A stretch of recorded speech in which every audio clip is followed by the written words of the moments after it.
ॐ अज्ञानतिमिरान्धस्य ज्ञानाञ्जनशलाकया चक्षुरुन्मीलितं येन तस्मै श्रीगुरवे नमः।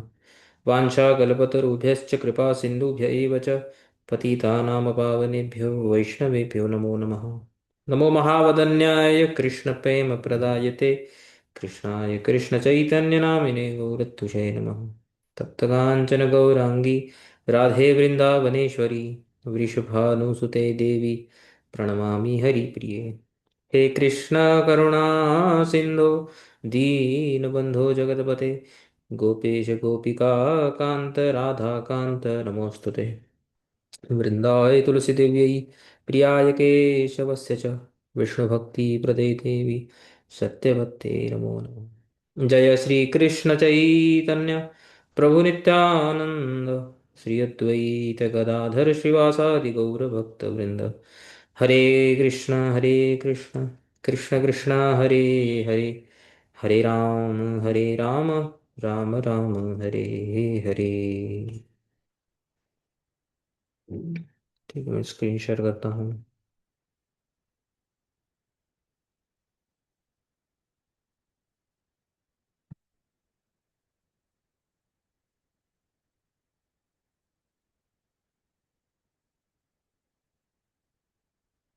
दिखाई दे रहा है स्क्रीन?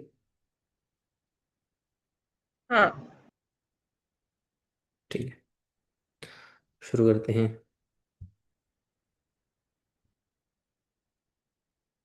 लास्ट टाइम हमने श्री भीष्मदेव युधिष्ठिर महाराज को जो उपदेश देना शुरू करते हैं वो हमने आरंभ किया था श्लोक नंबर 12 से, नवम अध्याय श्लोक नंबर 12 से। तो एक बार वो चार श्लोक फिर से क्विकली रिवाइज करके आगे बढ़ते हैं। अहो कष्टम अहो न्यायं यद्यूयं धर्मनंदना जीवितुं नार्हतः क्लिष्टं विप्रधर्माच्युताश्रयाः। तो यहाँ पे बताते हैं कि हे पांडवों, हे धर्मनंदना, आप धर्म के नंदन यानी धर्म के ही पुत्र हैं। आप विप्र धर्म अच्युत आश्रय हैं, ब्राह्मण धर्म के और भगवान के आश्रय में हैं। आपके साथ ये जो जीवन में जो क्लेश आया है ये बहुत ही कष्टदायक है और बहुत ही अन्याय है। आप लोग जीवन में इतने क्लेश प्राप्त करने के योग्य नहीं। तो ये उन्होंने बताया, और जीव गोस्वामी ने इसके और भी अर्थ बताए थे कि आपने ये जो सोचा है कि पूरे जो महाभारत का जो भार है वो मेरे ऊपर है, मेरी रिस्पॉन्सिबिलिटी है, ये सब मेरी वजह से हुआ है। ये सब भी जो आपकी जो सोच है ये भी अन्याय है, ये भी कष्टदायक है। ऐसा आपको सोचना नहीं चाहिए कि मैं जीने योग्य नहीं हूँ, जीवी तुम ना अर्हता के उसने उन्होंने अलग अलग मीनिंग दिए। तो अलग अलग अर्थों को लेकर के हमने इसको देखा था। और फिर इसके आगे हम जाते हैं। संस्थिते तीरथे पांडौ पृथा बाल प्रजावधूः युष्मत्कृते बहून् क्लेशान् प्राप्ता तो कवती मुहुः। तो किन क्लेशों की बात कर रही है? यहाँ पे किन क्लेशों की बात हो रही है? कुंती देवी ऑलरेडी क्लेशों को डिटेल में बता चुके हैं अपने प्रार्थना में पिछले अध्याय में। तो इस अध्याय में श्री सूत गोस्वामी शॉर्ट में एक श्लोक में बताते हैं कि संसिते अतिरथे पांडव, यानी पांडु, अतिरथी पांडु के इस शरीर को त्यागने के तुरंत बाद से ही जो बाल प्रजा वधू प्रथा, यानी बालकों के साथ जो प्रथा थी उसने अकेले ही बहुत दुखों को सहन किया। बचपन से ही इन पांडवों के बचपन से ही लेकर, और तोकवती, तोकवती यानी जब पांडु पुत्र जो पांडव जो हैं वो युवक भी हो गए, बड़े भी हो गए, उसके बाद भी युष्मत् कृते आप लोगों के साथ बहुन क्लेशान प्राप्त हुआ, उसने बहुत सारे क्लेश जो हैं उसके जीवन में आए, यानी आप लोगों के जीवन में भी आए। वही बचपन से लेके दुर्योधन इत्यादि, शकुन इत्यादि ने जो जो भी षड्यंत्र रचे रचे सब एक श्लोक में यहाँ पे समराइज किया, मुहु मुहु बोल के, यानी कंटिन्यूसली बार बार आप लोगों के जीवन में बचपन से लेके इवन जवानी तक बहुत आप लोगों ने क्लेश देखे। फिर श्री भीष्मदेव क्लेश का क्या कारण है इसकी मीमांसा करते हैं। मीमांसा यानी इसका एनालिसिस करते हैं। तो सबसे पहले वाले श्लोक में वो क्या बोलते हैं?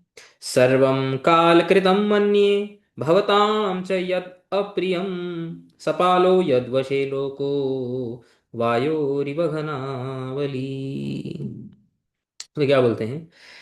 आपके जीवन में ये जो क्लेश आए हैं मैं समझता हूँ कि ये सब काल के द्वारा रचित क्लेश हैं। सर्वम काल कृतम मन्ये भवताम च यद अप्रियम, आपके जीवन में जो भी अप्रिय घटनाएं घटी हैं ये सब काल की वजह से हुआ है। क्यों? सपाल लो यद वशे लोको, जिसके वश में, काल के ही वश में सारे लोक हैं, लोक यानी प्लैनेट्स, और सपाल, सपाल सहित जितने भी लोक हैं, स्वर्ग लोक, भूलोक, भुवर, पाताल इत्यादि जितने भी लोक हैं, ये सब काल के ही वश में हैं। कैसे काल के वश में हैं? वायोर इव घनावली, शायद इसका ट्रांसलेशन मैंने लास्ट टाइम गलत दिया था। इसका ट्रांसलेशन ये है कि मेघा यथा वायोर वशे वर्तन्ते, घनावली यानी मेघ, मेघों का जो झुंड होता है ना, जो मेघ जो होते हैं जिधर हवा उनको लेके जाती है, हम्म, वही वे जाते रहते हैं। तो वायु जिस प्रकार घनावली मेघों को अपने वश में रख के जिधर लेके जाना चाहे वहां लेके जाती है, उसी प्रकार काल सब लोक, हम्म, और लोकवासी और सपाल उनके जो पालन करने वाले जो इंद्र आदि देवता हैं, उनको अपने वश में जहां वो लेके जाना चाहे काल वहां उनको लेके जाता है। इसलिए हम सब काल के वश में हैं। इसलिए आपके जीवन में भी जो हुआ है वे काल की वजह से हुआ है। हम्म। ये उन्होंने क्यों बोला? क्योंकि प्राचीन अर्वाचीन उनके कोई पाप न दिखने पर, न पुराने न नए, उनके जीवन में कभी उन्होंने कोई पाप किया ही नहीं, तो डायरेक्टली ये बोल के कि आपके कर्मों की वजह से हुआ है, ऐसा नहीं बोला है। और बोलते हैं कि आपके प्रारब्ध कर्म भी नहीं हो सकते। कोई बोले कि पिछले जन्म के कोई पाप होगा, नहीं, आप तो धर्मनंदन बोला है पिछले श्लोक में, तो धर्म का अधर्म कैसे हो सकता है? तो इसलिए लोक उक्ति, लोक जैसे व्यवहारिक लैंग्वेज होती है ना, जैसे नॉर्मल लैंग्वेज, जब जब फिलोसॉफिकली बात नहीं होती है, जब नॉर्मली बात होती है, दो लोग आपस में बात करते हैं, टाइम बड़ा खराब चल रहा है ना, इस प्रकार से उन्होंने पहले श्लोक में उन्होंने जवाब दिया। अब दूसरे श्लोक में उन्होंने क्या बोला, ये भी हमने जो लास्ट श्लोक पढ़ा था लास्ट टाइम, यत्र धर्म सुतो राजा गदा पाणिर्वृकोदरः कृष्णो स्त्री गांडीवम चापम सुहृत कृष्णस्ततो विपत्। बोलते जहां पर धर्मसुत यानी धर्मनंदन राजा युधिष्ठिर स्वयं है, गदा पाणी वृकोदर भीमसेन, गदा में, गदा चलाने में सबसे सर्वश्रेष्ठ सर्वश्रेष्ठ गदाधारी, कृष्ण अस्त्री गांडीवम चापम, जहां पे एक स्वयं अर्जुन है, यहाँ पे कृष्ण का अर्थ अर्जुन है, अस्त्री जो बहुत बड़ा उसका विशेषण है, बहुत अस्त्रों में जो निपुण है, सर्वश्रेष्ठ धनुर्धर, गांडीवम चापम यानी सब गांडीव नामक धनुष जिसके पास है, और तो और इनके बावजूद सुहृद कृष्णस्त, तो इनके सुहृद कौन है? वेल विशर, अच्छा भला चाहने वाले साक्षात भगवान है।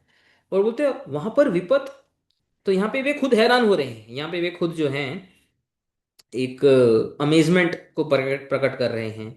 तो इसलिए श्री विश्वनाथ चक्रवर्ती ठाकुर ने बराबर ही बोला था कि पिछले श्लोक में उन्होंने जो काल कृतम, मैं मानता हूं कि काल के द्वारा किया गया है, वो सिर्फ एक लौकिक उक्ति थी, वो एक व्यावहारिक उक्ति थी। यहाँ पे वे खुद वो बोलने के बाद खुद हैरान हो रहे हैं, इसका मतलब ऊपर जो उन्होंने बोला है उसको वो खुद भी जो है सेकंड नहीं करते हैं, उसको वो खुद भी जो है फिलोसॉफिकल नहीं मानते हैं, सिद्धांतिक नहीं मानते हैं, राइट? इसलिए वो यहाँ पे हैरान हो रहे हैं। याद आ गया इतना? अब आगे बढ़े। हाँ। अब अगले श्लोक में जाते हैं, श्लोक नंबर 16। अब यहाँ पे वो रिवील करते हैं कि भक्तों के जीवन में, आप जैसे इतने महान भक्त पांडव इत्यादि जो हैं, उनके जीवन में जो क्लेश आता है, इसके कारण की मीमांसा जो है यहाँ पे एक्चुअली होती है इस श्लोक से आगे। न हि यस्य कर्हिचिद्राजन् पुमान् वेद विधित्सितं यद् विजिज्ञासया युक्ता मुह्यन्ति कवयोऽपि हि। क्या बोलते हैं इस श्लोक में? देखो, हे राजन, कर्हिचित, कर्हिचित यानी कदापि, कभी भी, पुमान अस्य विधित्सि विधित्सितं नहीं वेद, अस्य का यहाँ पे अर्थ है कृष्णस्य, और पुमान यानी कोई भी व्यक्ति। तो क्या बोलते हैं भीष्मदेव, हे राजन, कभी भी कोई भी व्यक्ति श्री भगवान की विधित सितम, विधित सितम यानी वो क्या करना चाहते हैं और क्यों करना चाहते हैं, नहीं वेद, ये कभी भी कोई नहीं जान सकता। ये सेम है जो कुंती महारानी ने बोला था।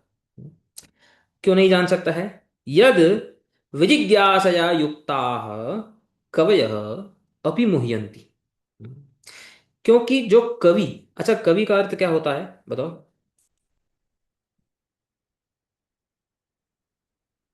कवि किसको बोलते पोएट। हैं? हाँ, पोएट को भी बोलते हैं। और शास्त्रों में जब ये शब्द आता है कवि, ये बड़े बड़े फिलोसोफर्स के लिए भी ये यूज होता है। यानी बड़े बड़े पंडित, विद्वत गण जो होते हैं ना, ये उनके लिए भी ये शब्द यूज होता है। कवय ये बहुवचन में है। जो बड़े बड़े कवि होते हैं यानी कि बड़े बड़े दार्शनिक होते हैं। कैसे दार्शनिक? यद विजिज्ञासया युक्ता, श्री भगवान की चिकीर्षा को जानने की जिज्ञासा से युक्त जो कवि होते हैं, वे भी मोहित हो जाते हैं। समझ में आया? यहाँ पे क्या बोला? हे राजन, भगवान के, जो भगवान जो करना चाहते हैं, उनकी जो चिकीर्षा है, उनकी जो इच्छा है, वो क्या करना चाहते हैं और क्यों करना चाहते हैं, ये कोई नहीं जान सकता। क्योंकि बड़े बड़े विद्वत गण जो इस भगवान की इच्छा को जानने का प्रयास करने की चेष्टा करते हैं, वे भी मुह्यंती, ते अपि मुह्यंती, वे भी मोहित हो जाते हैं, वे भी नहीं जान सकते हैं। इसलिए भगवान क्या करते हैं और क्यों करते हैं, इसको कोई नहीं समझ सकता है। समझ में आया? अभी देखो, पहले उन्होंने काल, पहले श्लोक में उन्होंने काल कृतम मन्ये बोला कि काल के द्वारा किया हुआ है। फिर दूसरे श्लोक में तो वो खुद हैरान हो गए कि आपके साथ ऐसा क्यों हो रहा है। तीसरे श्लोक पे अभी भगवान के ऊपर आ रहे हैं। अब कहीं ना कहीं भी ये ये मैं यहाँ पे डायरेक्ट कर रही हैं कि ये सब भगवान के द्वारा किया गया है, आपके जीवन में जो भी हुआ है और क्यों गया है, इसकी जो है टीकाएं पढ़ के और आगे के श्लोक पढ़ के हम समझेंगे।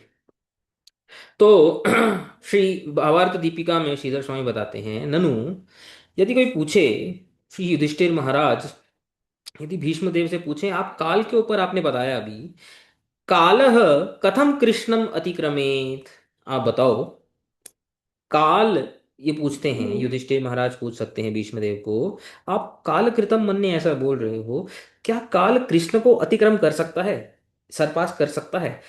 काल श्री कृष्ण के कंट्रोल में है कि श्री कृष्ण काल के कंट्रोल में है? बताओ कौन है? काल श्री कृष्ण के कंट्रोल में।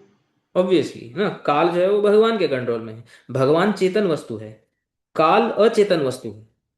काल काल कोई स्वयं, उसमें कोई चेतनता नहीं है, वो खुद कुछ नहीं कर सकता है। तो काल जो है वो भगवान, कालो अस्मि, गीता में भगवान बोलते हैं ना, मैं काल हूँ, मैं स्वयं काल हूँ, यानी काल मेरी एक शक्ति है। यानी मैं शक्तिमान हूँ और मैं काल को कंट्रोल करता हूँ। तो यदि भीष्मदेव ऐसा बोलें कि सब कुछ काल के द्वारा किया गया है, तो यहाँ पे युधिष्ठिर महाराज प्रश्न पूछ सकते हैं कि काल कथम हाउ कृष्णम अतिक्रमित, काल कृष्ण को कैसे अतिक्रम कर सकता है? हाँ? तो आप काल के द्वारा किया रचित, काल के द्वारा रचित है सब कुछ ऐसा बोल रहे हैं।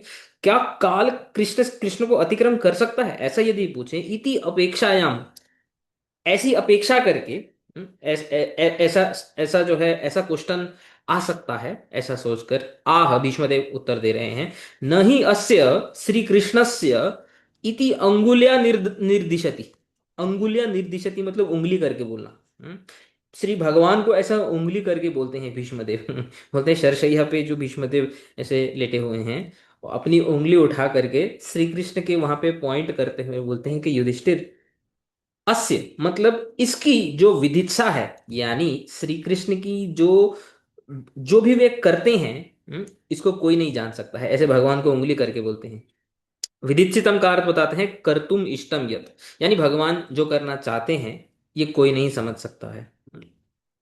यद विजिज्ञासया, यद विजिज्ञासया का अर्थ बताते हैं, यस्य विधित्सितम तस्य जिज्ञासया, यानी भगवान की जो करने की जो इच्छा है, उसकी जिज्ञासा रखने वाले जो कवि हैं, यानी कि दार्शनिक हैं, यानी कि पंडित गण हैं, विद्वत गण हैं, वे भी मोहित हो जाते हैं भगवान को समझने में।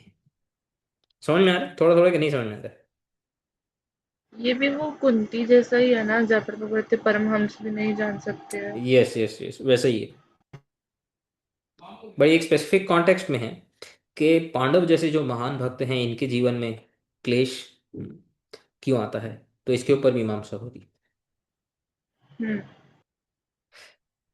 तो क्रम संदर्भ में श्री जीव गोस्वामी इसको थोड़ा रिवील करते हैं कि अल्टीमेटली तो भगवान की इच्छा से ही सब कुछ हो रहा है। तो भगवान की इच्छा से भक्तों के जीवन में क्लेश आना, इसका इसका क्या कारण हो सकता है, इसको रिवील करते हैं। इसमें ये क्या बोलते हैं, नहीं इति, इस श्लोक में, अत्र तेषाम तेषाम यानी भक्तानाम, भक्तों को, आरती द्वारेण, आरती का अर्थ होता है दुख, कष्ट, कष्ट प्रदान के द्वारा, दुख प्रदान के द्वारा, स्वस्मिन आवेश अर्थम, भगवान भक्तों को क्यों दुख देते हैं?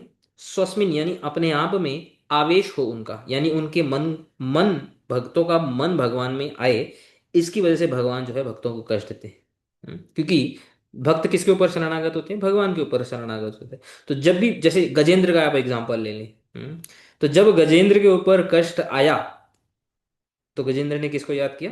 भगवान को याद किया। तो भगवान भक्तों के जीवन में कष्ट क्यों देते हैं? स्वस्मिन आवेशार्थम, ताकि भक्तों का भगवान में आवेश हो, मतलब उनके भक्तों का मन भगवान में आविष्ट हो, इसके लिए। और तत खंडन जनित हर्ष द्वारेण, तत यानी कभी कभी दुख देते हैं और कभी कभी उस दुख को नष्ट कर देते हैं। खंडन यानी नष्ट कर देना।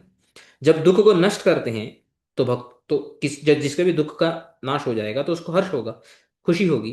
तो तत्खंडन जनित हर्ष द्वारेण च स्वस्मिन प्रेम वर्धनार्थम, जब भक्तों के जीवन में दुख का नाश हो जाता है, उसको भी वो भगवान को ही डेडिकेट करते हैं कि हे प्रभु, आपकी वजह से मेरे जीवन का ये जो कष्ट था वो दूर हो गया। और इससे क्या होता है? भगवान को डेडिकेट करने से उनका भगवान के प्रति जो प्रेम है वो उसका वर्धन होता है, वो बढ़ता है। इसकी वजह से तथा विधित्सितम इति गूढ़ो अभिप्राय, ये गूढ़ अभिप्राय है, ये भगवान भक्तों को इसकी वजह से जो है दुख देते हैं और कभी कभी उन दुखों को हरण कर लेते हैं। ये ये अभिप्राय बता रहे हैं। समझ में आया कि नहीं? नहीं समझ में आया? समझा। हम्म। तो क्यों भगवान भक्तों को दुख देते हैं? क्योंकि दुख में भक्त भगवान को याद करते हैं नेचुरली, तो उनका भगवान में और ज्यादा तीव्र जो आवेश हो जाता है। और जब दुख खत्म हो जाता है तो थैंक्स भी किसको देते हैं? भगवान को देते हैं। तो दोनों ही साइड से किसी भी प्रकार से भक्त जो है भगवान के प्रति उनका आवेश बढ़ता है, उनका प्रेम वर्धन होता है। इसकी वजह से ही भगवान भक्तों को कभी कभी दुख देते हैं और उनके दुख का हरण करते हैं। समझ में आया? हम्म। अब श्री विश्वनाथ हम्म। चक्रवर्ती ठाकुर और डिटेल में बताएंगे।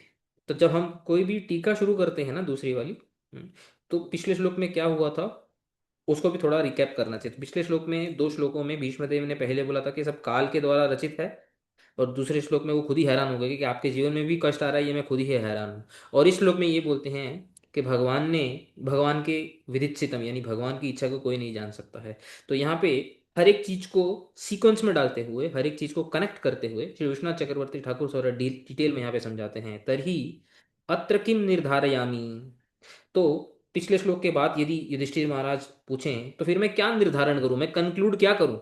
एक तो आप बोल रहे हो कि काल काल के द्वारा रचित है, फिर आप खुद ही हैरान हो रहे हो, है ना, कि अरे हम धर्मराज, युधिष्ठिर, अर्जुन, भीम, सुहृद कृष्ण के होते हुए भी हमारे जीवन में कष्ट आ रहा है। व्हाट शुड आई कंक्लूड, मैं निर्धारण क्या करूं? ये बोलते हैं सामान्यतः, जनरली, तावद अयम सिद्धांत सर्ववादी सम्मतः। बोलते हैं देखो, सामान्यतः ये जो वाद है, ये जो सिद्धांत है, सर्ववादी, कोई भी वादी होने दो, कोई भी वैष्णव होने दो, किसी भी प्रकार की परंपरा का होने दो, विद्वत विद्वान होने दो, एक सिद्धांत सब जगह सम्मत है। क्या सम्मत है? वो बोलते हैं यत कृष्णस्य चिकीर्षितम अन्यथा कर्तुम न कोपि समर्थ, यानी श्री कृष्ण ने जो एक बार सोच लिया है उसको अन्यथा यानी उसको उल्टा करने में उसका उसका सामर्थ्य किसी के पास भी नहीं है। ये तो हम सब जानते हैं कि भगवान ने एक बार जो सोच लिया है तो उसको कोई भी अंडन नहीं कर सकता है। अन्यथा कर्तुम न को अभी समर्थ, तच्चिकीर्षितम किम इति अद्यापि कोऽपि न वेत्ति। भगवान की क्या चिकीर्षा है, भगवान कब क्या करते हैं और क्यों करते हैं, उनकी क्या इंस्पिरेशन है, किमिति अद्यापि कोऽपि न वेत्ति, आज भी कोई भी नहीं जानता है। इति आह न ही अस्य इति, ये जताने के लिए भीष्मदेव ये श्लोक बोलते हैं। क्या बोलते हैं? करहि चेत अपि काले, किसी भी काल में, कोई भी टाइम में, को अपि पुमान ब्रह्म भव आदि को अपि न वेद। तो ये जो लिखा है ना पुमान इस श्लोक में, तो पुमान को एक्सटेंड करते हुए ब्रह्मा जी और शिव जी को भी इंक्लूड करते हैं। बोलते हैं ब्रह्म भव, भव शिव जी का एक नाम है भव। ब्रह्म और शिव जी जैसे महान जो ग्रेट पर्सनालिटीज हैं वे भी नहीं जानते हैं कि भगवान क्या करते हैं और क्यों करते हैं। तो अहम को वराक है, अहम को तो वो बोलते हैं कि तो मैं कौन हूँ हु एम आई देन। जब शिव जी और ब्रह्मा जी नहीं जानते हैं तो भीष्म देव का इंटेंशन ये है तो मैं कैसे जान सकता हूँ।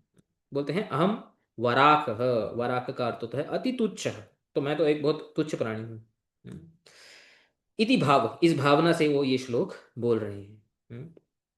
यानी कि पांडव, पांडवों के जीवन के में जो क्लेश का जो प्रश्न है, भीष्म देव उसका उत्तर नहीं जानते हैं। राइट। अभी यहाँ पे ये बेसिकली ये जता रहे हैं कि आपके जीवन में भगवान के द्वारा ही ये किया गया सब कुछ है, और भगवान आपके जीवन में ये क्यों कर रहे हैं और क्या उनका प्रयोजन है ये मैं खुद ही नहीं जानता, तो मैं इसका उत्तर कैसे दूं।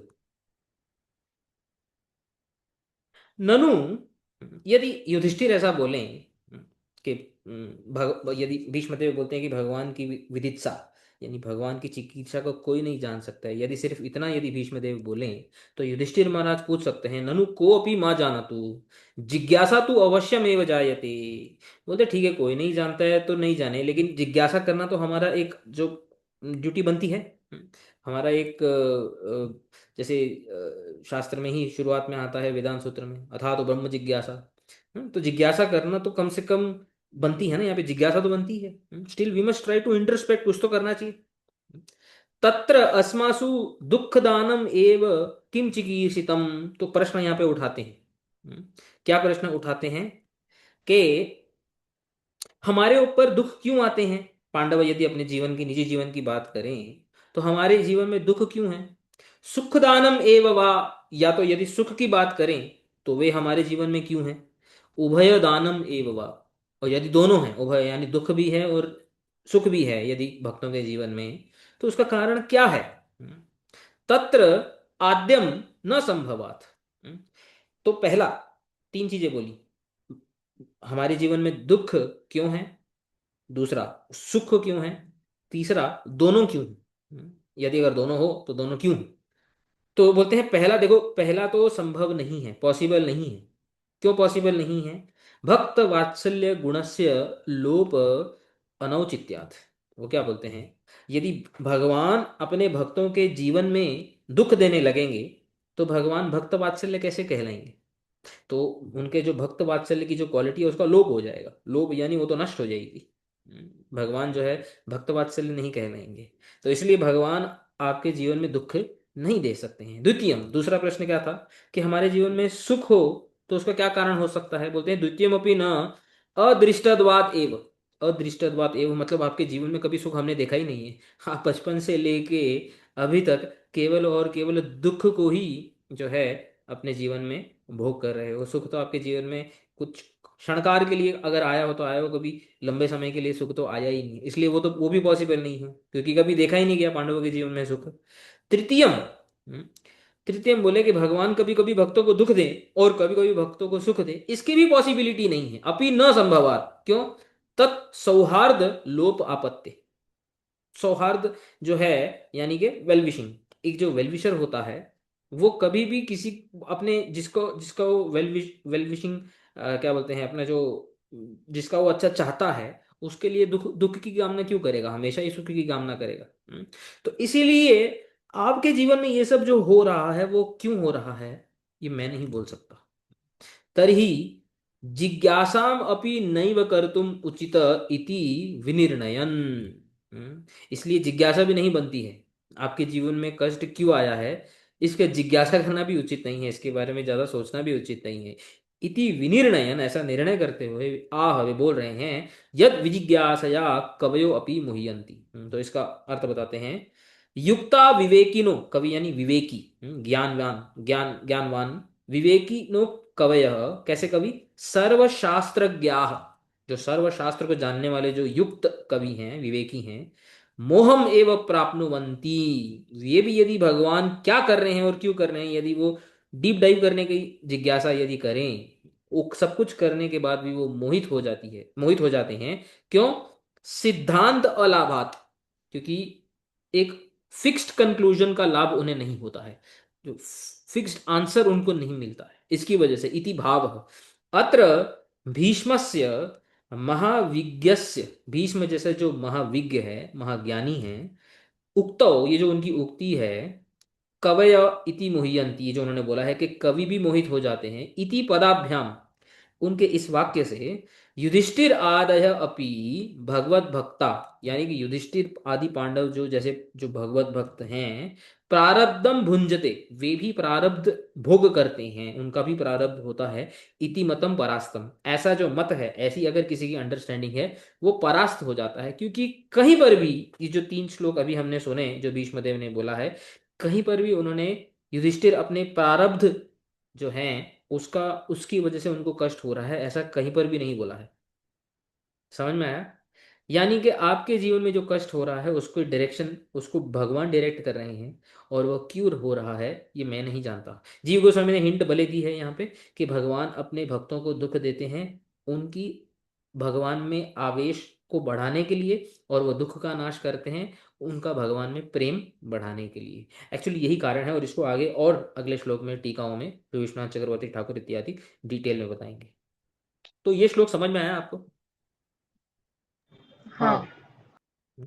गुड। वैष्णवानंदिनी में वो इसको और बलदेव विद्याभूषण प्रभु इसी श्लोक को और थोड़ा डिटेल में बताते हैं। और एक श्लोक कोट करके बोलते हैं, अथ स्वमतम आह, अभी अपना मत बता रहे हैं, जो पिछले 2 श्लोकों में बताया ना, काल कृतम मन्ये। और फिर उसके बाद हैरान हो गए कि अरे आप लोगों के जीवन में भी कष्ट आ सकता है, ये कैसे पॉसिबल है। अभी एक्चुअली अपना मत बता रहे हैं, this this is where technically is going right. न ही अस्य इति, इस श्लोक में बताते हैं, एतदुक्तम भवति न खलु भवताम कष्टम प्रारब्ध रचितम शक्यम वक्तुम, से वही बता रहे हैं कि आपके जीवन में प्रारब्ध रचित कोई कष्ट हो, ऐसी पॉसिबिलिटी नहीं। क्यों? कृष्ण एकांतिषु तद्वल्लभत्वात्, क्योंकि आप कृष्ण एकांतिक भक्त हैं, अनन्य भक्त हैं, और तत्वल्लभत्वात्, आप भगवान के प्रिय भी हैं, भगवान आपको प्रिय हैं और आप भी भगवान के प्रिय हैं। इस ऐसे होने से प्रारब्ध तो तुरंत नष्ट हो जाता है, तो आप प्रारब्ध से अपने दुख, अपने जीवन में दुख प्राप्त किए हो, ऐसा जो है ये समझना गलत है, सिद्धांत के विरुद्ध है, अपसिद्धांत है। तस्य, यानी कष्टस्य, पाप अंश मिश्रत्वेन तदवती युधिष्ठिर धर्मत्व विरोधात, बोलते हैं कि और दूसरा कारण ये है कि आप धर्म के अवतार हो, आपके अंदर पाप मिश्रित हो, ये तो ये तो विरुद्ध बात होगी, ये तो कॉन्ट्राडिक्टरी बात होगी, तो ये भी नहीं हो सकता है। न च काल रचितम तत्, और जो पहले के पहले श्लोक में बोला था कि काल कृतम है, वो बोलते हैं ये भी नहीं हो सकता एक्चुअली, ये काल आपके जीवन में जो क्लेश है वो काल के द्वारा रचित है, ये भी नहीं हो सकता है। क्यों? कृष्ण नाथेशु, क्योंकि कृष्ण काल के कंट्रोलर हैं, और कृष्ण कौन है? भवत्सु तद वल्लभत्वात्, और वो आप उनके प्रिय हो, और कृष्ण काल के कंट्रोलर हैं, और आप कृष्ण के प्रिय हो, तो काल कैसे कारण हो सकता है आपके जीवन में दुख का? तस्माद कृष्ण अधीनम भवताम कष्टम, इसीलिए आपका कष्ट का कारण कौन है? आपका कष्ट जो है कृष्ण के, डायरेक्ट कृष्ण के अधीन है, डायरेक्ट कृष्ण ही आपके कष्ट का कारण है। तो इसको कैसे समझना चाहिए, वो और एक श्लोक को कोट करते हैं। ये भागवत पुराण के 10वें स्कंद के 87 यानी 87th जो चैप्टर है, अध्याय है, उसमें आता है, ये श्लोक है यहाँ पे। तद अवगामी नवेति भवदुत्त शुभाशुभयोर गुण विगुणान वयाम। आगे का श्लोक बहुत बड़ा है, तो ये मेन लाइन है यहाँ पे। तो बोलते हैं इस श्लोक में कि त्वद अवगामी, यानी भगवान आपको जो जानता है अच्छे से, उनके जीवन में जो शुभ अशुभ जो आ रहा है, यानी कि जो कष्ट और कष्ट का न आना, यानी कोई शुभ इंसिडेंट, अशुभ इंसिडेंट जो उनके जीवन में हो रहा है, वो क्यों हो रहा है? भवद उत्थ, आप उस शुभ और अशुभ अशुभ के कारण हो, ऐसा वो जानता है। गुण विगुणान्वयांस न वेत्ति, गुण विगुणा इसका अर्थ बताते हैं, देखो यहाँ पे। गुण विगुणान अर्थ न वेत्ति। अभी इस ये जो श्लोक को कोट किया है मैंने, इसकी भी इस लाइन से रिगार्डिंग जो 1-2 सेंटेंस है टीकाओं में जो हमारे आचार्य लिखते हैं, उसको मैं ये मैंने यहाँ पे लिखा है। सो ये जो टीका है, ये जो दो टीका हैं, ये इस श्लोक के लिए जो श्री बलदेव विद्याभूषण प्रभु ने कोट किया है। तो यहाँ पे दशम स्कंद के ऊपर श्री सनातन गोस्वामी प्रभु की एक टीका है, बृहद वैष्णव तोषण। तो इसमें इसको एक्सप्लेन करते हुए सनातन गोस्वामी बताते हैं, भवद उत्थयो, ये जो शब्द आया ना, भवद उत्थ, इसका अर्थ बताते हैं, भवद उत्थयो भवद इच्छया उद्भूतयो हो, यानी कि आपकी इच्छा से उत्पन्न होता है क्या, शुभाशुभयो, भक्त के जीवन में जो शुभ और अशुभ है वह भगवान की इच्छा से उत्पन्न होता है। सद असत कर्मणो हो गुण दोष संबंधात न वेति न मन्यते न अपेक्षते इति अर्थः। बोलते हैं कि जो तत्व को जानता है वो ये समझता है कि भक्तों के जीवन में जो कष्ट आता है वो भगवान की ही इच्छा से आता है। जो कष्ट या फिर जो सुख हो, दुख हो या सुख हो, वो भगवान की ही इच्छा से आता है। वो भगवान भक्तों के जीवन में जो भी घटनाएं होती हैं वो असत कर्मणों हो, असत कर्म के पुराने कोई प्रारब्ध इत्यादि कर्म की वजह से गुण दोष संबंध, किसी का किसी गुण के साथ या किसी दोष के साथ संबंध है इस घटना का, ऐसा वो नहीं समझता है, ऐसी अपेक्षा उसकी नहीं होती है। ये अर्थ है। तो आगे बताते हैं, तत्र भवद उत्थ एव हेतु, आप ही उसके हेतु। इसलिए भक्त क्या सोचता है, भक्त के जीवन में जब कष्ट आता है उसकी क्या मेंटेलिटी होती है, यथा नियुक्तो अस्मि तथा करोमि इति सर्वत्र ईश्वर इच्छा मननात्, यानी जैसा आप मुझे नियुक्त करोगे, जिस भी सिचुएशन में आप मुझे रखोगे, तथा करोमि, मैं वैसे भी ही रहूंगा, that is how I will stay, इति सर्वत्र ईश्वर इच्छा मननात्, सब कुछ जो हो रहा है वो ईश्वर की इच्छा से हो रहा है, ऐसा उसका मानना होता है। तो ये नहीं सोचता है कि जो है मेरे जीवन में जो है, मतलब एटलीस्ट जो श्रेष्ठ भक्त होते हैं, जो बहुत ही आपने देखा होगा, जो बहुत हाई क्वालिटी उत्तम अधिकारी जो भक्त होते हैं, वो हर सिचुएशन को हंसते खेलते हुए जो है उसको एक्सेप्ट कर लेते हैं, क्योंकि यही सिद्धांत है एक्चुअली। वो कभी किसी को ब्लेम नहीं करते हैं, कभी अपने आप को भी ब्लेम नहीं करते हैं। कभी कभी व्यक्ति अपने आप को भी ब्लेम करे तो उसमें भी वो डिप्रेशन में जा सकता है, उसमें भी वो डिप्रेस हो सकता है और शोक में जा सकता है। वो बस ये जानते हैं कि जिस क्षण में जो हो रहा है, ये भगवान मुझे यहाँ पे इस स्थिति में मुझे रखे हैं, और मुझे उनकी दी हुई जो स्थिति है वो मेरे लिए प्रसाद है। जैसे हम भगवान को भोग लगाते हैं और प्रसाद पाते हैं ना, जैसे तो ये जो सिचुएशन है ना, ये भी उनका एक प्रसाद है। इसमें ही रह करके मुझे भगवान का स्मरण करना है, चाहे अच्छा हो चाहे बुरा हो। I have no problem, I have no issues. Actually ये सिद्धांत को जताने के लिए इतना बड़ा पूरा जो कन्वर्सेशन हुआ है यहाँ पे युधिष्ठिर और भीष्म के बीच में, ये जो हम पढ़ रहे हैं, समझ में आया? कोई डाउट? नहीं। ऊपर से तो नहीं जा रहे? नहीं, समझ रहा है। गुड, ठीक है। तो यहाँ पे इसी श्लोक पे जो अभी कोट किया है, वहां पे विश्वनाथ चक्रवर्ती ठाकुर भी तीन कारण बताते हैं। ये भी जो जैसे जीव गोस्वामी ने बताया ना कि भगवान भक्तों के जीवन में कष्ट क्यों देते हैं, तो विश्वनाथ चक्रवर्ती ठाकुर यहाँ पे तीन कारण बताते हैं कि भगवान ऐसे महान भक्तों के जीवन में कष्ट क्यों देते हैं। बोलते हैं, भवद उत्थ एव, मतलब आपके द्वारा जो भक्तों के जीवन में शुभ और अशुभ घटनाएं आती हैं, स्पेशली जो अशुभ घटनाएं आती हैं वो क्यों आती हैं, तीन कारण बताते हैं। बोलते हैं, स्वभक्ति योगस्य रहस्यत्व रक्षणार्थम, ये पहला कारण है। पहला कारण क्या है कि स्वभक्ति योगस्य रहस्यत्व रक्षणार्थम, भक्ति योग का जो रहस्य है, यानी भक्ति से भगवान जीते जाते हैं, भक्ति से जीव जो है वो भगवान को भी जो है वश में कर सकता है। ये जो भक्ति योग का जो रहस्य है, और भक्ति से बहुत ही, बोलते हैं ना, आसानी से, अनायास जो है संसार से मुक्त हो सकते हैं, इसका ये जो रहस्य है, ये बोलते हैं ये एक रहस्य है। Actually this is very very secret सिद्धांत। इसकी जो सीक्रेसी है, ये गुह्य गुह्य है ये बहुत। तो इसका जो गुह्य है, गोपनीय है, गोपनीयत्व है, इसकी रक्षा करने के लिए, क्यों, यदि कोई भक्ति करने लगेगा, फॉर एग्जाम्पल, ठीक है, किसी ने भक्ति शुरू कर दी, है ना। तो यदि उसके जीवन में सब कष्ट खत्म हो जाए, फॉर एग्जाम्पल फैमिली का प्रॉब्लम, हेल्थ का प्रॉब्लम, फाइनेंस का प्रॉब्लम, बच्चों का प्रॉब्लम, माँ बाप का प्रॉब्लम, घर का प्रॉब्लम, जितने भी प्रकार के प्रॉब्लम होते हैं, मान लो यदि सारे के सारे प्रॉब्लम्स अगर खत्म हो जाए, कष्ट आना खत्म हो जाए, तो सारे के सारे भक्ति करने लग जाएंगे कि नहीं लग जाएंगे, बताओ। हाँ। भक्ति चीप हो जाएगी फिर बहुत। चीप हो जाएगी ना, है ना। तो जिसका अधिकार नहीं भी होगा, जो जो जेन्युइनली भगवान को प्राप्त करने के लिए भक्ति करना चाहते हैं, ऐसे लोग अगर वे नहीं हैं, जो भगवान को प्राप्त नहीं करना चाहते हैं, वो भी भक्ति करने लग जाएंगे। किस मोटिवेशन से करने लग जाएंगे? कि अरे भक्ति करने तो है जो कोई कष्ट आना ही खत्म हो जाता है। इसलिए तो लोग बोलते हैं कि अरे भक्ति कर रहे फिर भी आपके जीवन में कष्ट आ रहा है, ऐसे लोग बोलते कि नहीं बोलते?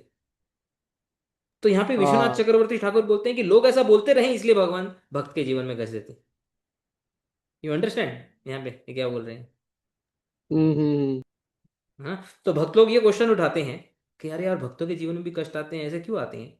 दूसरे भी हम लोग पूछते हैं कि हमारे जीवन में ऐसे कष्ट आते हैं। विश्वनाथ चक्रवर्ती ठाकुर बोलते हैं इसलिए भगवान कष्ट देते हैं। कई दूसरे लोग सोचते रहे अरे यार ये भक्ति कर रहे हैं। क्योंकि शुद्ध भक्त जो है वो भगवान को प्राप्त करने के लिए भक्ति करते हैं। और जो शुद्ध नहीं होते हैं, जिनकी चेतना शुद्ध नहीं होती है, वो सोचते हैं कि ये लोग भक्ति कर रहे हैं फिर भी इनके जीवन में कष्ट आ रहे हैं, तो फायदा क्या हुआ? तो इसलिए जो अनअधिकारी व्यक्ति हैं, हम्म, वो दूर ही रहते हैं भक्ति से। इसलिए दूसरा कारण यही है, जो बोलते हैं बहिर्मुख मत उत्खात अभावार्थम। बोलते हैं उत्खात मतलब उसको अपरूट कर देना। यानी जो बहिर्मुख मत है, जो जो बहिर्मुख मतलब विमुख, यानी भगवान के जो विमुख, जो कॉन्ट्ररी ओपिनियन है, वो अपरूट ना हो जाए, यानी वो रहे। हम्म, तो मत उत्खात अभावार्थम के जो है अपरूट, उत्खात अभाव यानी कि अपरूट न हो जाए, यानी कि वो रहे, वो प्रेजेंट रहे, कॉन्ट्ररी ओपिनियन भी रहे। क्यों? क्योंकि जो अनअधिकारी लोग हैं वो उसी में फंसे रहे, और जिनका अधिकार है, जो भगवत प्राप्ति, जो अहेतु की अप्रतिहत भक्ति करना चाहते हैं, वे ही भक्ति में आए, और भक्ति उन्हीं के हृदय में प्रकाशित हो, इसकी रक्षा के लिए। और बहिर्मुख लोगों को बाहर जो है वो बाहर ही रहें भक्ति के डोमेन से, इसकी इसकी वजह से। और तीसरा कारण, प्रभु जी ये तो लिखा है मेक श्योर दैट भरमुखस डू एंटर द रोमन, होना चाहिए कि do not enter. The sense is to make sure that the contrary opinions are not uprooted. Contrary opinions को अप्रूट नहीं होना चाहिए, मतलब अगर वो अप्रूट हो गए, हाँ वहां तक समझा, फॉर के बाद आप एक बार है ना, रीड करिए। Completely for they make sure that the बहिर्मुखोस, हाँ सॉरी, डू नॉट एंटर होना चाहिए। हम्म, हाँ नॉट होना चाहिए, right. So they do not enter the domain of भक्ति। ये दूसरा रीजन। तीसरा, भक्त उत्कंठ उत्कंठता उत्कंठा वर्धनार्थ। तो जीव गोस्वामी ने भी बताया था ना, हम्म, कि जब भगवान भक्तों को कष्ट देते हैं तो उनका आवेश भगवान में, उनके आवेश भगवान में और ज्यादा ज्यादा होता है। तो भगवान की भक्तों की जो उत्कंठा है, यानी जो भगवान के प्रति उनकी उनकी जो सरेंडर है, उनका उनका जो क्या बोलते हैं डिपेंडेंस है, हम्म, तो ये और बढ़े। उनकी उत्कंठा यानी उनकी जो लॉन्गिंग है भगवान के लिए, उनकी जो इच्छा है भगवान को देखने की, भगवान को प्राप्त करने की, ताकि ये बढ़े, इसीलिए भगवान भक्तों को कष्ट देते हैं। समझ में आया कि नहीं? ये सिद्धांत है, दिस इज द सिद्धांत। हम्म, इसमें कोई डाउट? नहीं। तो अभी अगली बार से कभी कोई डाउट तो नहीं आएगा, अरे यार इतने बड़े वैष्णव हैं, उनके जीवन में भी कष्ट आ रहा है, ऐसे कैसे हो रहा है? क्या भगवान जो है भक्तों की रक्षा नहीं करते? क्या भगवान, अगर इन्होंने इतना जीवन भगवान को दे दिया है, क्या भगवान इनको प्रोटेक्ट नहीं कर सकते हैं छोटी मोटी प्रॉब्लम से? ऐसे ऐसा कभी डाउट तो नहीं आएगा फिर आगे जाके? नहीं। आप समझ में आएगा कि भगवान अपने भक्तों के जीवन में जो कष्ट देते हैं, इसलिए जो वृंदावन दास ठाकुर, जिन्होंने चैतन्य मंगल यानी चैतन्य भागवत की रचना की है, उन्होंने वहां पे लिखा है, जतो देखे वैष्णवेर व्यवहारेर दुख, निश्चय जानिया सही परानंद सुख। कि वैष्णव के व्यवहार में जो भी आप दुख देखते हो एक्सटर्नली, जो मटेरियली जैसे दुख जैसा लगता है, निश्चय जानिए सही परानंद सुख। एक्चुअली उसके इंटरनली उसका जो मूड है वो क्या है? परानंद सुख। उसके लिए बहुत ही सुखदायक है। सुखदायक क्यों है? क्योंकि जब दुख होता है तो भगवान की याद आती है उसकी। हम्म? तो जिस घटना से भगवान की याद आए, जिस इवेंट से भगवान की याद आए, जिस सिचुएशन में भगवान की याद आए, ओ वही सिचुएशन मंगलदायक होता है, वही सिचुएशन आनंददायक होता है। So it is not about difficulties और no difficulties, the point is whether I am able to remember भगवान और नॉट। डिफिकल्टी में यदि मैं नहीं भी हूं और मैं भगवान का स्मरण नहीं कर पा रहा, तो वो मेरे लिए प्रॉब्लमेटिक है। और यदि मैं डिफिकल्टी में हूं और उसमें यदि मैं भगवान को याद कर पा रहा हूं, तो दैट इज बेटर। ऐसे ही हुआ था एक बार। एक बार ये चैतन्य भागवत में ही आता है शायद, हरिदास ठाकुर, चैतन्य चरितामृत ये कहीं पे तो आता है, देखना पड़ेगा मुझे। हरिदास ठाकुर एक बार उनको जेल में जब भी डाल देते हैं ना, जब वो जो काजी होता है वो बोलता है कि आप हरि नाम मत करो, आप तो जो है यवन कुल में आपका जन्म हुआ है, तो हिंदू धर्म का आप भगवान का आप नाम क्यों ले रहे हो। तो जब नहीं मानते हैं उनको जेल वगैरह में डालते हैं। तो जेल में जो लोग होते हैं ना, वो बोलते हैं, वो उनसे प्रभावित हो जाते हैं, वो तो वहां पे भी जाके उनको भक्त बना देते हैं, जहाँ पे जाते भक्ति बना देते हैं। तो जेल में जो कैदी होते हैं दूसरे, जो अपने जो क्राइम वगैरह का जो फल को भोग रहे होते हैं, तो उनको वो बोलते हैं कि आप हमारे ऊपर हमारे कुछ आशीर्वाद दो, हम्म, कि हमारा मंगल कैसे होगा। तो हरिदास ठाकुर उनको आशीर्वाद देते हैं कि मैं प्रार्थना करता हूँ भगवान से कि आप जेल में ही रहो। अरे अरे, ऐसा कैसा आशीर्वाद दे रहे हो। तो बोलते क्योंकि आप जेल में ही रहोगे तो आपको भगवान की याद आएगी। अब बाहर अगर जाओगे तो आपकी जो नेचुरल टेंडेंसी है क्राइम करने की, चोरी डकैती इत्यादि करने की, आप फिर वो करने लगोगे। जेल में रहोगे, बंदे रहोगे, तो कम से कम भगवान को स्मरण तो कर सकोगे। तो इसलिए मैं मेरी प्रार्थना भगवान से यही है कि आप यहीं रहो। कभी कभी ना हम लोग देखते हैं कि व्हाट्सएप मैसेजेस आते रहते हैं, कि please pray for that devotee, है ना, उसकी तबीयत खराब है ना, प्लीज़ चैंट 2 राउंड्स एक्स्ट्रा, है ना, फॉर दैट डिवोटी। ये सब सिद्धांत जो है ना, ये सब मतलब प्रॉपर सिद्धांत के विरुद्ध है ये सब। कोई अगर प्रॉपर डिवोटी है तो उसको उसके लिए दुख भी एक, हम नहीं समझ सकते हैं अपनी अपने अपने लेवल से, क्योंकि हमें जो है हमारा भगवान का स्मरण उतना स्ट्रांग है नहीं। लेकिन उस भक्त के लिए वो जो उसकी जो सिचुएशन है, that is very very healthy for genuine devotee. हाँ, यदि वो कोई नॉर्मल साधारण कोई व्यक्ति हो दुनिया का, तो obviously that's a different thing. But एक भक्त के लिए हम कौन होते हैं प्रे करने वाले, दैट इज द मूड।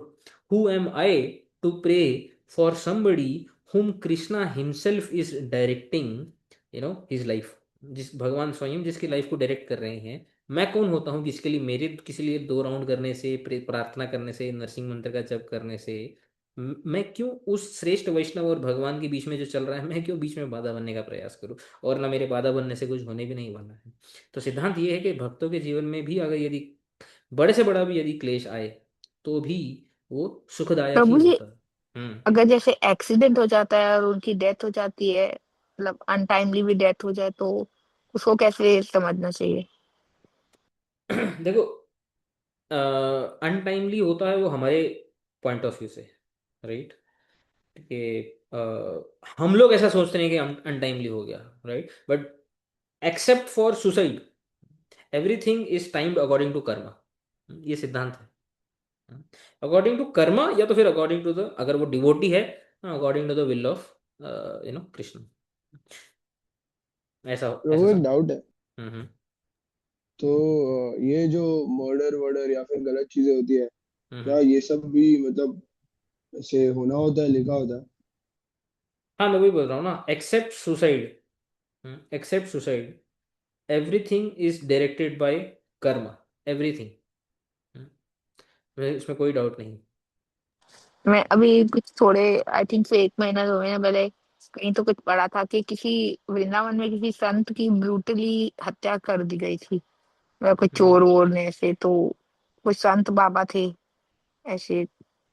अभी देखो, अभी किसी के ऊपर पर्सनली हम कमेंट नहीं कर सकते हैं कि ऐसे एग्जाम्पल उठा के। बट जनरली जो सिद्धांत है वो यही है कि एक जो किसी के क्या बोलते हैं, कोई बहुत बड़ा यदि कोई वैष्णव ना हो, तो उसके जीवन में जो भी घटनाएं हो रही है कर्म से हो रही है। और यदि कोई अगर वैष्णव हो भी, तो उसके भी जीवन में जो भी हो रहा है वो भगवान की इच्छा इच्छा से हो रहा है, क्योंकि that is how he thinks. एक अगर कोई बड़े वैष्णव के हाँ हाँ। जो है आप जो है सर पे बंदूक रख लोगे, गले में चाकू रख लोगे, I mean if is I mean genuinely a great Vaishnava, तो वो भी उसको भगवान की कृपा ही समझेगा। जैसे जैसे प्रभुपाद हैं, आपने सुना ही होगा, फ्लाइट में जब जा रहे हैं, तो फ्लाइट में जाते जाते जब जो है वो क्या बोलते हैं उसको, हाँ, कुछ फ्लाइट हिल रहा ऐसे कुछ था, सब वो हो रहे थे। वो एक वर्ड बोलते हैं ना, जो फ्लाइट में जब हिलने लगती है, उसको क्या बोलते हैं? डिस्ट्रप्शन टर्ब्यूलेंस, नहीं, turbulence। टर्ब्यूलेंस। टर्बुलेंस। हाँ, टर्बुलेंस। तो जब टर्बुलेंस होने लगता है, तो वो बोलते हैं कि भगवान की इच्छा है, जो भी होएगा, है। So they are not fearful, वो कभी फियरफुल नहीं होते हैं। See, point is I can not pray for a Vaishnava, that is impossible for me to pray for a Vaishnava. तो ये सब अभी कल्चर शुरू हुआ है, व्हाट्सएप व्हाट्सएप आने से, ये आने से, वो आने से। हम आगे देखेंगे कि जैसे जैसे हम आगे जाएंगे ना भीष्म जी की स्टोरी में, और आगे जब भीष्म जी अपने प्राण को त्याग कर देंगे, तो उसमें भी हमारे आचार्य जो है वो इस चीज़ को पॉइंट करेंगे कि भक्तों का आना और भक्तों का जाना, ये दोनों ही ऑस्पिशियस है, इसलिए हम तिरुभाव तिथि मनाते हैं, भंडारा करते हैं, सब कुछ करते हैं। तो वो सब भगवान के कंट्रोल में है। We are nobody to stop them, और स्टॉप भगवान टू कंट्रोल देम, और टू कि और अरे वो बच जाएं, रह जाएं, वो जहाँ पर भी हैं वो they are happy, because they are always you know in Krishna's kirtan smaran, उनके मन में जो चल रहा है वो उसी स्टेट में है। समझा? बट जो लाइक जैसे आपने बोला एक्सेप्ट सुसाइड, तो क्या उनका अधिकार ज़्यादा रहता है भगवान से? मतलब उसमें अगर भगवान की इच्छा नहीं रहती है तो उसमें वो कैसे, उसको कैसे समझे? मैं समझा नहीं क्वेश्चन को। जैसे आपने बोला ना एक्सेप्ट सुसाइड, सब या तो भगवान की इच्छा समझो या हम्म। तो अपने पिछले कर्म समझो। तो हम्म। जो लोग सुसाइड करते तो क्या ये चीज़ वो 2 चीज़ों से ऊपर है? ऊपर है मतलब? मतलब अभी खुद की इच्छा से कर रहे हैं लोग, तो ये भी कुछ ना कुछ भगवान की इच्छा ही हो सकती है ना, ये इच्छा लाना या समथिंग ऐसे मन नहीं में। आई नहीं थिंक मतलब नहीं, बोले अगर कोई डिवोटी सुसाइड कर दे तो। डिवोटी? नहीं, इन जनरल भी अगर मैं बोलूँ नहीं तो नहीं, suicide is the worst thing. Suicide देखो, सुसाइड में अपना विल इन्वॉल्व है ना, जहाँ पे अपना विल, अपना कंट्रोल इन्वॉल्व ही नहीं है, जैसे एक्सीडेंट हो गया, प्लेन क्रैश हो गया, अभी कुछ हो गया, तो वहाँ पे तो हमारा कंट्रोल ही नहीं है, तो we are not responsible for the, in the sense our karma is responsible for that, right. But suicide में तो मैं अपना खुद का विल रिस्पॉन्सिबल है, बट सुसाइड तो स्ट्रिक्टली मना है शास्त्र में। So one should never even think of attempting suicide, because that is directly, obstructing the flow of karma, which is given by Bhagavan. हुँ, ठीक है, आगे बढ़ते हैं। फिर यहाँ पे क्या बोलते हैं अगले श्लोक में? तस्मादिदं दैवतंत्रं व्यव व्यवस्य भरतर्षभः, तस्यानुभितो नाथा नाथ पाहि प्रजा प्रभो। यहाँ पे इसको और आगे ज्यादा कंक्लूड करके करते हुए बताते हैं, हे भरत ऋषभ, भरत ऋषभ, यानी भरत कुल में श्रेष्ठ युधिष्ठिर, तस्मात् देयरफॉर, इसलिए, इदम, इदम का मतलब है यहाँ बताते हैं, इदम सुख दुख आदि, ये जो सुख दुख आदि है आपके जीवन में, दैव तंत्रम, दैव तंत्रम यानी ईश्वर अधीनम, ये सब भगवान के अधीन में है, ईश्वर के अधीन में है। व्यवस्य, व्यवस्य यानी निश्चित, इसको निश्चित करो, इसको तुम समझो। अतः तस्य अनुविहित, तस्य यानी ईश्वरस्य अनुविहित, ईश्वर के अनुवर्ती, यानी अनुवर्ती का मतलब होता है उनको फॉलो करते हुए, भगवान की शरण लेते हुए, शरणागत होते हुए सन, हे नाथ, हे नाथ, राजा को नाथ बोलते हैं ना, राजा को भी नाथ बोलते हैं, यानी कि जो हमारा आश्रय होता है, हे नाथ, हे प्रभु, नाथ बोलते हैं कुल परंपरागत स्वामी, जो आपके कुल से, आपकी परंपरा से जो आपको ये जो राज्य मिला है, आपके जो जो जो स्वामी यानी जो आपको जो रूल करने के लिए जो अथॉरिटी जो आपको मिली है, हे प्रभु, प्रभु बोलने का उनका जो भावार्थ है वो है समर्थ, आप समर्थ हो, यू आर केपेबल, हे प्रभु, अनाथा प्रजा पाही, ये जो प्रजा जो अभी अनाथ है, यानी बिना राजा के है, पाही आप इनकी रक्षा करें, बिना राजा के ये जो प्रजा है, आप राजा बन के इनकी रक्षा करें। आप ये मत सोचें कि मैं राजा के योग्य नहीं हूँ, आपके मन में जो थॉट्स आ रहे हैं ऐसा आप न सोचें। और आप सब जान लें कि आपके जीवन में इंक्लूडिंग महाभारत युद्ध जो हुआ है वो क्या है, दैव तंत्रम यानी ईश्वर के अधीन है। ऐसा आप निश्चित करके ईश्वर के और अधीन रह करके, ईश्वर के ही अधीन रह करके आप क्या करें, अनाथ प्रजा का पालन करें। That is the point. समझ में आया? तस्य अनुविहितो का क्या मीनिंग था? अस्य यानी ईश्वरस्य अनुविहित अनुवर्ती, यानी कि उन्हीं के अधीन में रहकर, मतलब उन्हीं के शरणागत रहकर। ओके। सब भगवान के अधीन में हुआ है, अब कंटिन्यूअसली उन्हीं के अधीन में रहते हुए आप क्या करें, प्रजा का पालन करें। हम्म, तो यहाँ पे आगे लिखते हैं इदम, बोलते हैं वही सुख दुखादिकम दैवतंत्रम ईश्वर अधीनम, सेम एव व्यवस्थित निश्चित्य, सेम लाइन। किंतु यहाँ पे एक इंपॉर्टेंट पॉइंट बोलते हैं, तद विदित्सितस्य दुर्गेयता उक्तेः स्वभक्ताय तत् प्रदानादिकं दुर्गेय प्रयोजनकम इति अपि निश्चित्य न तत् अप्रयोजनीय। बोलते हैं भगवान जो अपने भक्तों को सुख दुख आदि देते हैं, इसको समझना दुर्गेय है। दुर्गेय यानी it is difficult to comprehend, ऐसा है। किंतु इसका जो बोलते हैं कि स्वभक्ताय तत्प्रदानादिकम प्रयोजकम अपि दुर्गे, भगवान क्यों करते हैं वो जानना भी दुर्गे हैं। भगवान किस लिए करते हैं, उनका प्रयोजन, प्रयोजन का अर्थ होता है पर्पस। एक्चुअली ना भगवान का कुछ पर्पस होता है। जब भी भगवान भक्तों को दुख देते हैं या सुख देते हैं ना, कुछ जैसे ऊपर हमने डिस्कस किया कि भक्तों के जो है भगवान में जो उनका आवेश है उसको बढ़ाना, भक्तों के प्रति भगवान का समर्पण बढ़ाना, ये सब भगवान का पर्पस होता है। तो बोलते हैं वो पर्पस भी अननोन होता है। ये बेसिकली आचार्य हैं उसको उसको गेस करने का प्रयास करते हैं, उसको समझने का प्रयास करते हैं, बट एक्चुअली कोई नहीं समझ सकता है। तो पॉइंट यहाँ पे है कि भगवान जो भी भक्तों के साथ करते हैं, उनके भगवान का ना एक पीछे प्रयोजन होता है, और उस प्रयोजन को भी समझना जो है वो भी दुर्गेय है। It is also very impossible, next to impossible. यानी बोलते हैं कि भगवान जो भी करते हैं वो अप्रयोजनीय नहीं है। अप्रयोजनीय मतलब बिना प्रयोजन के नहीं है, it is not without purpose.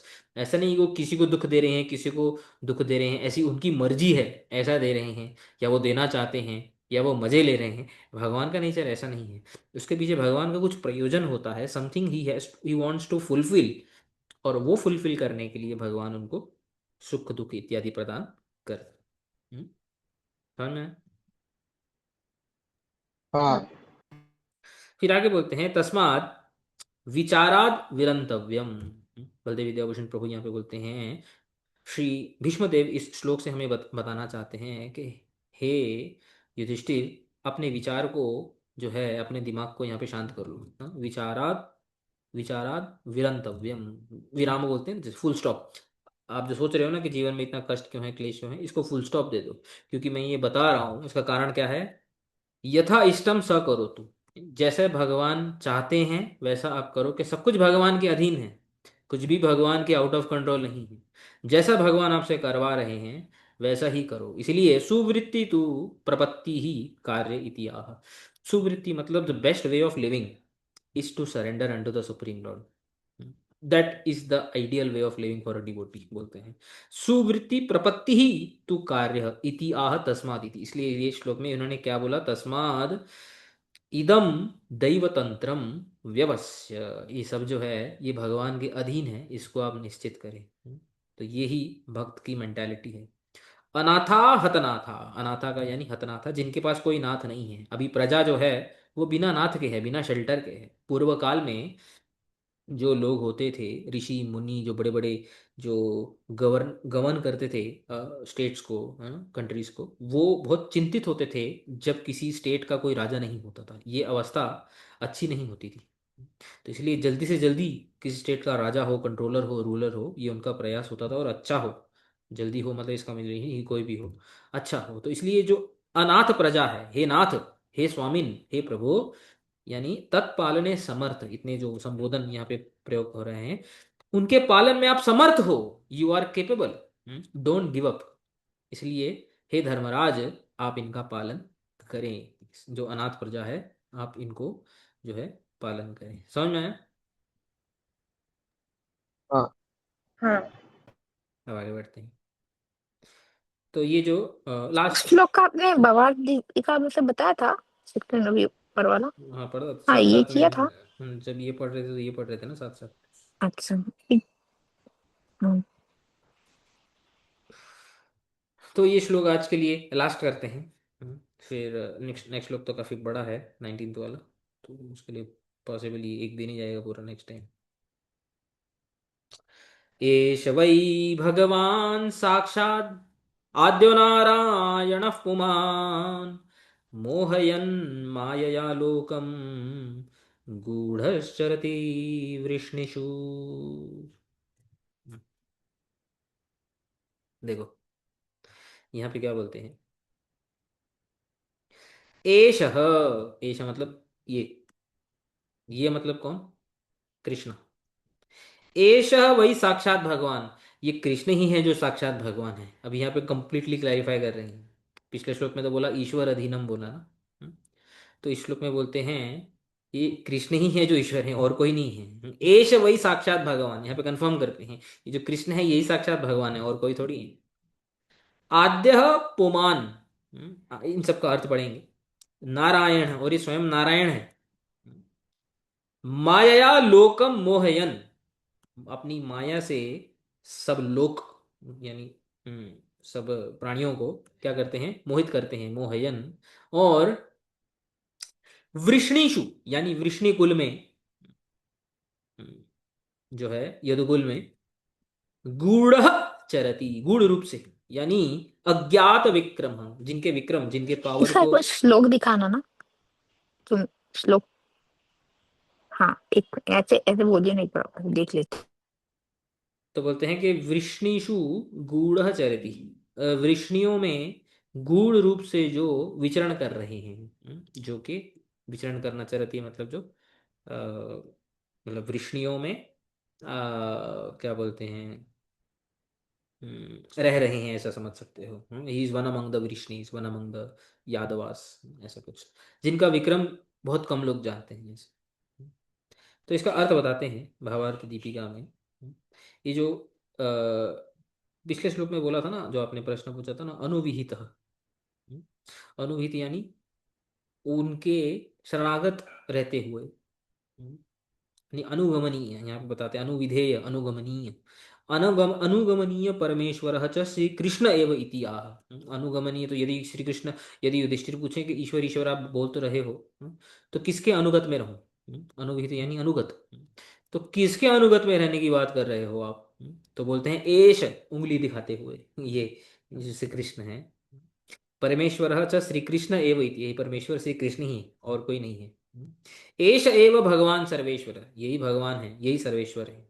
यथा आद्य पुमान, ये आदि पुमान, आदि मतलब सबके जो है ये सपोर्ट है। अलग अलग अर्थ बताएंगे इसके नीचे में हम देखेंगे।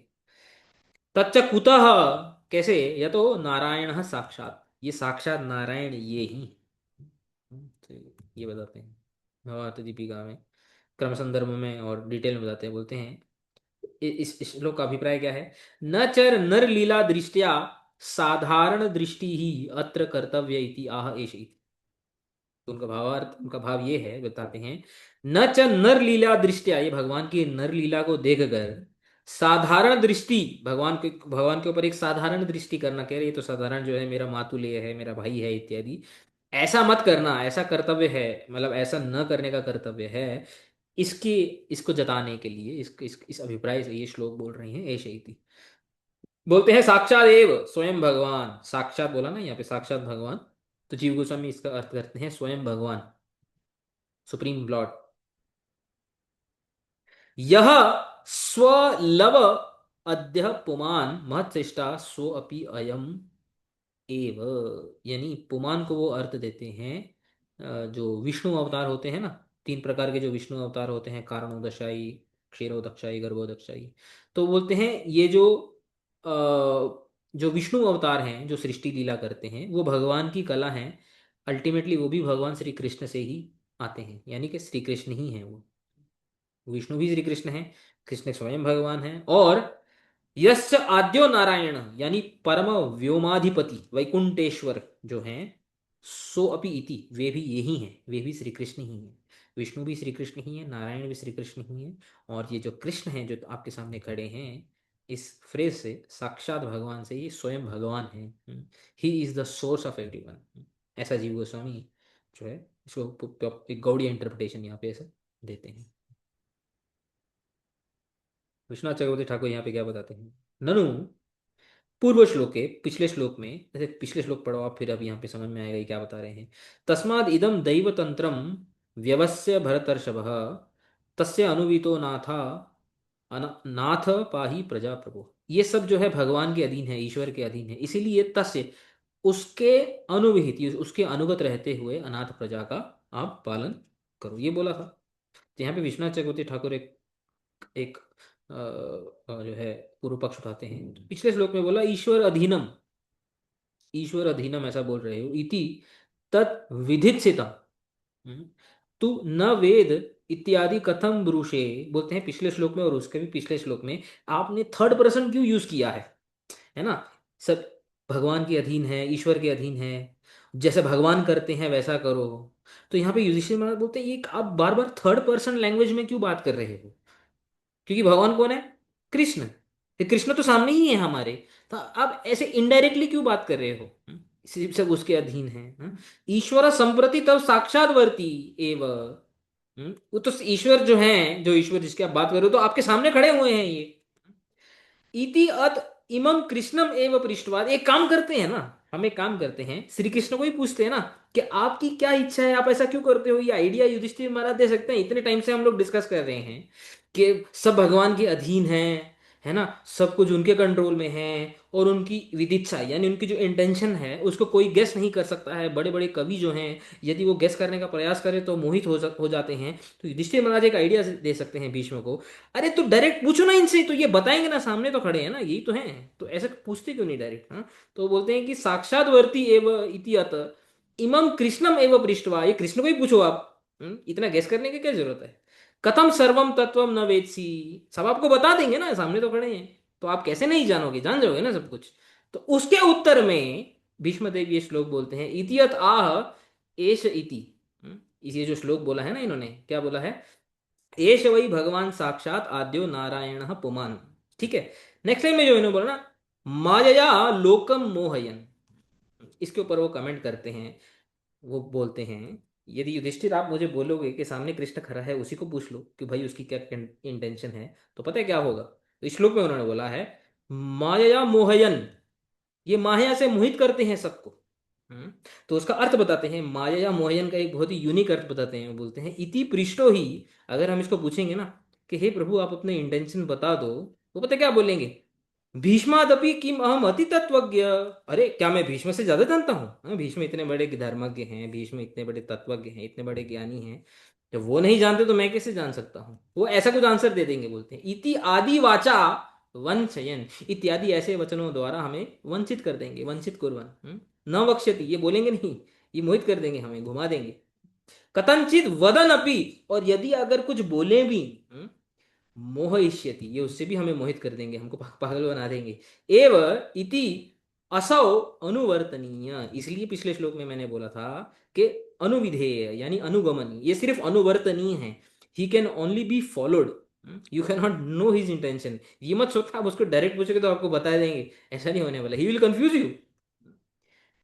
अतएव अनुवर्तनीय एव न तो जिज्ञासनीय इति भाव, ये जिज्ञासा के योग्य नहीं है, आप इनसे जिज्ञासा नहीं कर सकते। सामने खड़े हैं जिज्ञासा कर सकते हैं, ऐसा नहीं सोच। समझ में आया इसका अर्थ। हाँ। हाँ। और श्री बलदेव विद्याभूषण प्रभु अपनी टीका में इसका अर्थ बताते हैं, ननु यदि युधिष्ठिर पूछें कृष्ण एकांतिनो अस्मात्, अरे हम तो कृष्ण के एकांतिक भक्त हैं, हम तो अनन्य भक्त हैं कृष्ण के। अन्यत अनुविधेयम दैवम किम, वापिस पिछले श्लोक में जाते हैं, उन्होंने बोला ना, तस्य अनुविहितो नाथ नाथा अनाथ नाथ पाही प्रजा प्रभु। तत्से ये थर्ड पर्सन में है ना, ये वाला श्लोक थर्ड पर्सन में है। तो यहाँ पे सेम क्वेश्चन उठाते हैं बलदेव विद्याभूषण कि हम तो सब कृष्ण के ही भक्त हैं, यदि ऐसा युधिष्ठिर महाराज बोल सकते हैं, और कौन से देवता की आप बात कर रहे हो कि हम उस देवता के अधीन में रहें, उस भगवान के अधीन में रहें, डायरेक्ट क्यों नहीं बोलते।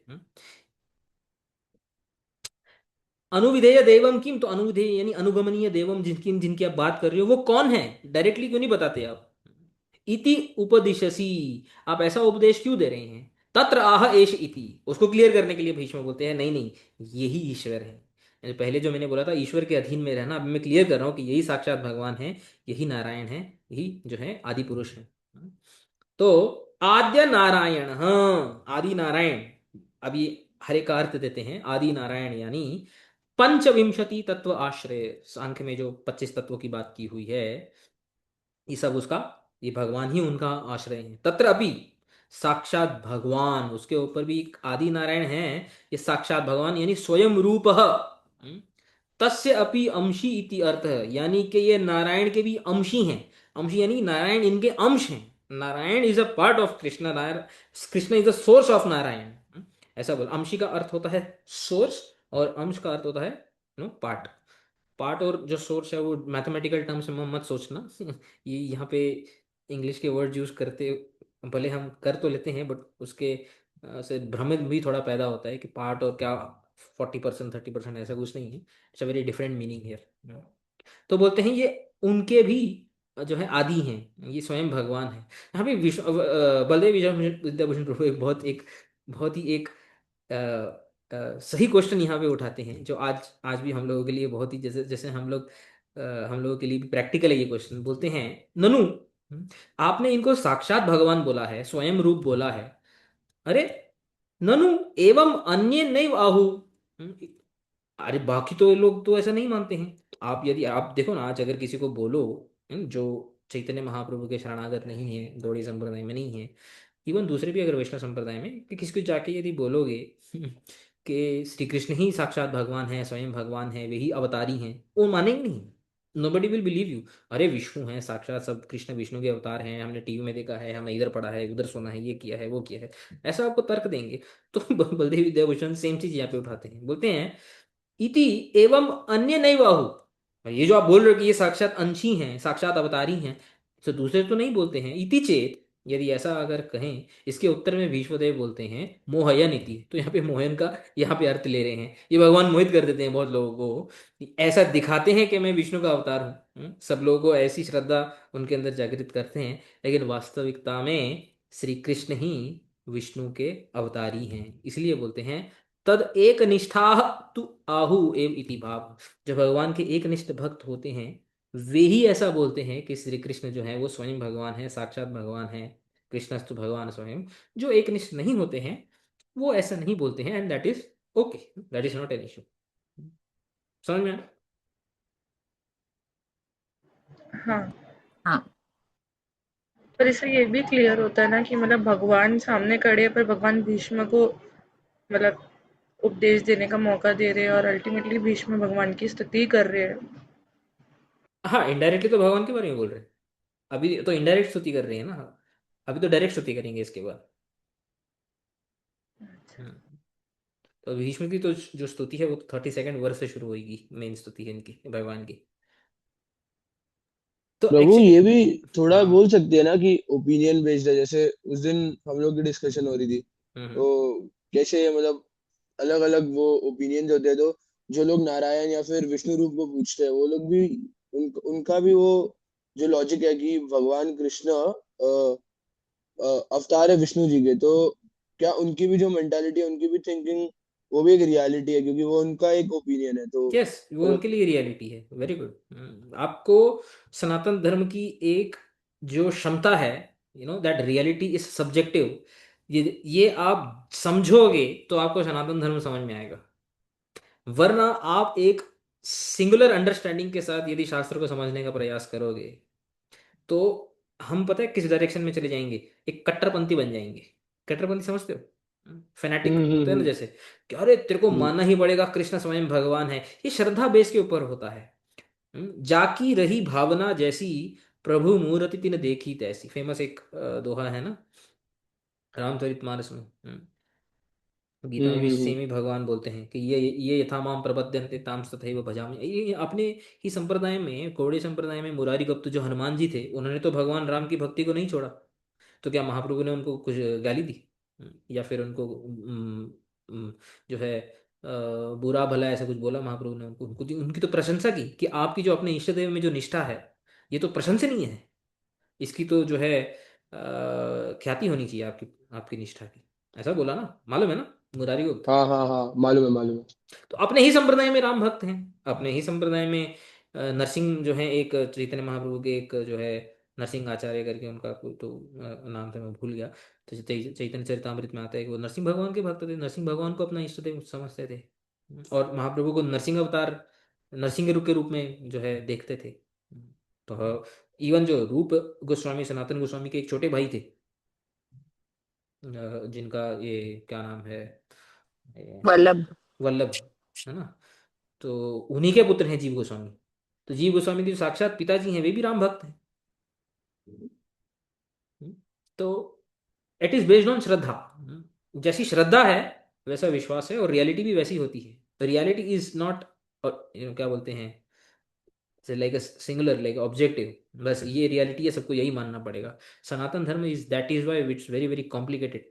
इसलिए बहुत लोगों को नहीं समझ में आता है, धर्म फॉलो कर रहे होते हैं, नियम फॉलो कर रहे होते हैं, सब कुछ फॉलो करते हैं, उनको कॉन्सेप्ट फिर भी नहीं समझ में आता है कि actually how complicated, this is complicated in the sense के कोई रॉकेट साइंस नहीं है, बट देन इसके लिए एक एक विशाल बुद्धि चाहिए होती है, एक ओपन माइंड चाहिए होता है सनातन धर्म को एक्सेप्ट करने के लिए, otherwise you will become a fanatic, ऐसा होता है।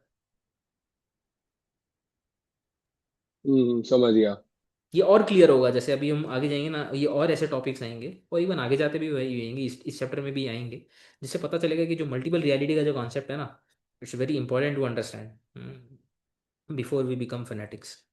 इससे क्या होता है कि दूसरों की भी रिस्पेक्ट होती है, वरना जो फेनेटिक्स होते हैं ना, जो कट्टरपंथी होते हैं, वो किसी दूसरा अगर का किसी को कोई और प्रकार की यदि श्रद्धा हो, इवन शास्त्र बेस पे भी हो, तो वो उसको भी काटते रहेंगे, उसको भी गलत बोलते रहेंगे, उनके प्रति भी अपराध करते रहेंगे, उनको अप्रिशिएट नहीं कर पाएंगे। बट यहाँ पे हमें ये समझने से कि रियलिटी जो है वो मल्टी फेसेटेड है, हमें दूसरों की अप्रिसिएशन आती है, ऑटोमेटिकली आती है ना, कि हाँ भाई मतलब आप भी जो अपनी श्रद्धा से कर रहे हो, that is also possible, it's not that that is not possible. I mean वो शास्त्र के भी विरुद्ध नहीं होना चाहिए, शास्त्र के भी अनुगत में होना चाहिए, बट शास्त्र itself provides you the view of multiple realities, ऐसा शास्त्र में ही जो है वो आता है। इसका मतलब समझ ये नहीं गया। है कि मैं यथोपत तथोपत उसकी बात कर रहा हूँ, I am not saying that. वो जो होता है कि जितने भी ओपिनियन होते हैं सब राइट होते हैं, शास्त्र के अनुगत में, परंपरा के अनुगत में जो ओपिनियन होता है जिसका जैसा है ना, वो सही होता है। ऐसे तो कोई बोलेगा कि मैं यहाँ पे भगवान मानता हूँ, इसको भगवान मानता हूँ, उसको भगवान मानता हूँ, that is not what I am saying. But शास्त्र अनुगत की बात कर रहा हूँ मैं, शास्त्र के शरणागत होकर के भगवान के और भक्तों के, और प्रॉपर एक वेदांतिक परंपरा के अंडर आकर के जो सिद्धांत शास्त्रों के द्वारा जो है निर्धारित होते हैं उसको फॉलो करना सही है। कोई भी ओपिनियन सही है, मैं वो भी नहीं बोल रहा हूँ, I am not going extreme कि भाई जिसने जैसा सोच लिया वो भगवान है, वो भी नहीं बोल रहा हूँ। इट्स अ बैलेंस्ड व्यू, समझे। समझा। यस। हम्म? तो ओपन माइंड होता है, इससे माइंड थोड़ा ओपन होता है, otherwise you always remain a closed window, right, यही है, ऐसा ही है, यही फैक्ट है। More than fact you should talk about shraddha, faith, faith is important than fact, समझ गया। समझे। और कोई डाउट। नहीं। नहीं। वाञ्छा कल्पतरुभ्यश्च कृपा सिन्धुभ्य एव च पतितानां पावनेभ्यो वैष्णवेभ्यो नमो नमः।